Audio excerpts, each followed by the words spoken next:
人嗌order嘢都係嗌一碟炒粉比較多，過後佢先order佢愛食咩嘢粉。所以講我聽，跟住我直頭緊吹就放一碟炒粉啦。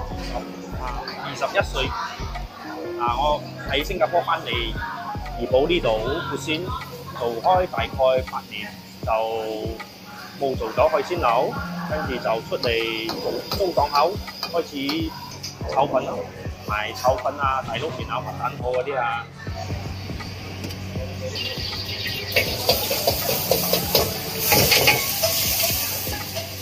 最多人食嘅話係大碌麵、炒板麵，仲有滑蛋殼，仲有滑蛋生麵，自家手工做嘅。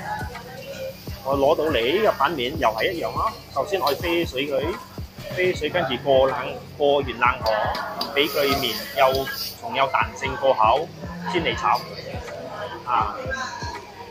因為佢係板面係手工麵做啊嘛，佢好多麵粉，所以我哋係飛水俾佢其他的麵條凝固更有彈性咗過後先嚟炒。係早上嘅7點到下晝嘅1點半。